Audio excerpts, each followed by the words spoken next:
All right, step one isn't even about investing. It's about not messing it up before you start. The first thing I do is nothing for like 24 to 48 hours. Just let the money sit there. Don't move it. Don't open the app. Don't start browsing Amazon at midnight with $1,000 head start. The reason I'm saying this is because most people lose this money in the first 48 hours. They see the balance go up, they get a little dopamine hit, and their brain immediately starts treating it like found money, like bonus money, like this doesn't count money. And that mental framing is exactly why it disappears. There's a psychological term for this mental accounting. You treat windfall money differently than paycheck money, even though it's the same dollars. $1,000 from your job feels like yours to protect. $1,000 from a refund feels like monopoly money. The second thing I do is stop telling people. I know that sounds weird, but the moment you tell your group chat you just got $1,000, the plans start. Bro, we should go to Miami. We should all split an Airbnb. Let's go to dinner for your birthday for real this time. Suddenly, you're the one funding everyone's weekend. Just keep it to yourself for a week. The third thing, and this is the part people don't want to hear, is don't let lifestyle inflation eat it. Lifestyle inflation is when your spending goes up the second your income goes up. Got a bonus? Lease a nicer car. Got a refund? Upgrade your phone. Got a raise? Move to a $1,800 apartment. You never actually keep the money.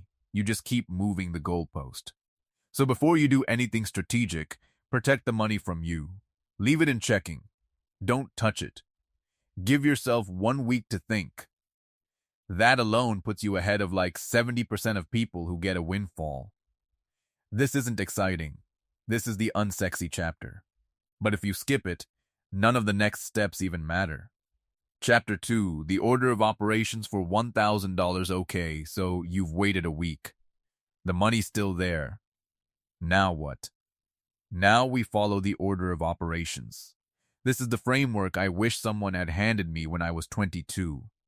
There's a reason it's in this order, and skipping steps is exactly why most people stall out. Step 1, high interest debt. If you have credit card debt, that's first. Not your car loan. Not your student loans. Credit card debt. The average credit card in America is sitting at like 24 to 29% APR right now. Let that number sink in. If you put $1,000 toward a credit card with 25% interest, you're basically guaranteeing yourself a 25% return. No investment on earth is going to give you that. Guaranteed, risk-free. You'd have to be crazy to invest that money while you're paying 25% to borrow it.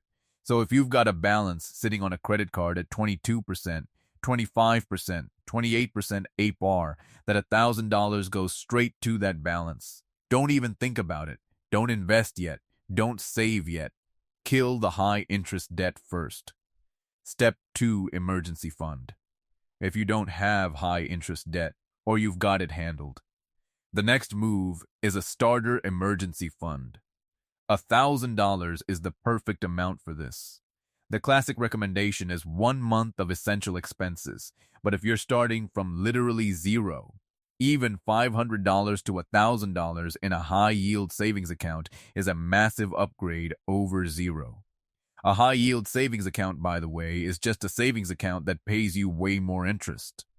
Right now, the good ones are paying around 4 to 5% AP. Your regular bank is probably giving you 0.01%. The difference is real. If you park $1,000 in a high-yield savings for a year at 4.5%, that's $45 you didn't have. Free money. Why an emergency fund before investing? Because if you skip this step and go straight to investing and then your car breaks down in 3 months, you're going to pull that money out of the market at the worst possible time. I've seen it happen. People panic sell, lock in losses, and end up worse than if they'd never invested at all. The emergency fund is what lets you actually leave the investments alone when life happens. Step 3, invest. Only after the debt is handled and you've got at least a small emergency fund do you start putting money into the market. This is where the Roth IRA, the 401k, the brokerage account all come in. We'll get into the exact split in the next chapter. The order matters. Debt first, emergency fund second, invest third. Every financial advisor on the planet will tell you the same thing. The reason most people never build wealth isn't because they don't make enough money. It's because they try to do step 3 before they finished step 1. Thought one time phase 3, chapters 3 and 4, chapter 3, where the money should actually go, so now you know the order. Debt, emergency fund, invest. The next question is which account, which vehicle, and how much goes where. Let me walk through the 4 places this money realistically has to live, in the order it should hit them. The first one is the high-yield savings account. We already touched on this, but let me get specific. If you're in the US and you don't have a high-yield savings account, you are literally leaving money on the table. We're talking about online banks, Marcus, Ally, SoFi, Wealthfront, a few others that are paying anywhere from 4 to 5% AP right now. Completely risk-free, FDIC insured up to $250,000. Your regular Chase or Bank of America savings account is paying 0.01%. That's not a typo.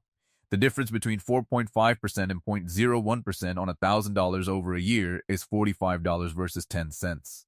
Open the account. It takes 10 minutes. This is also where your emergency fund lives. Not in checking. Not in cash under your mattress.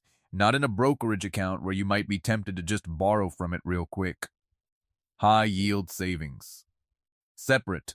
Boring, touched only when something actually breaks. The second place is credit card debt payoff. We already covered why this comes first, but let me give you a real example. Say you've got a $1,800 balance on a card at 24% APR. Minimum payment is around $40 a month. If you only pay the minimum, that balance is going to take you roughly 7 years to clear, and you're going to pay almost $1,600 in interest on top of the original $1,800. You paid for the thing twice. Drop $1,000 on that balance, and you cut the timeline down to like 10 or 11 months. And you save yourself over $1,000 in interest. That's a guaranteed 24% return. No stock picker on earth beats that. Third place, the Roth IRA. This is the big one for people in their 20s. A Roth IRA is a retirement account where the money goes in after tax, it grows tax-free, and you pull it out tax-free in retirement. As long as you're under certain income limits, you can put up to $7,000 a year in there for 2025. Now, can you open a Roth IRA with $1,000? Absolutely. A lot of brokerages, Fidelity, Schwab, Vanguard, have no minimums. You can start with $50 if you want. The move I'd make is open the Roth, fund it with whatever's left over from the $1,000 after debt and emergency fund, and put it in a total market index fund or an S&P 500 fund. VU, VIDI, FEXIC, SWIPEX, doesn't matter. They're all basically the same thing. You're buying a tiny slice of 500 of the biggest companies in America. That's it. Boring, effective. Let me give you a rough number. If you're 23 and you drop $1,000 into a Roth IRA today and it grows at an average of 8% a year, which is roughly the historical average for the S&P 500, that single $1,000 turns into about $10,000 by the time you're 65, without you adding another dollar. That's the power of compound growth, and the reason people in their 20s have a massive advantage they don't even realize yet. The fourth place is a regular taxable brokerage account. This is what you use for stuff outside of retirement, saving for a house down payment in 3 to 5 years, building wealth before you're eligible for a Roth. Whatever, you can buy the same index funds here, but you will pay capital gains tax on the growth. Still a great vehicle, just not as tax efficient as the Roth. So to recap, the $1,000 flows through these in order: high yield savings for the emergency fund, then high interest debt, then Roth IRA, then a regular brokerage if there's anything left. Each one has a job. Each one only matters after the one before it is done. Chapter 4. What I do with $1,000 right now. All right. This is the part most of you are here for. I want to walk through 3 real scenarios because what should I do with $1,000 depends entirely on where you're starting from.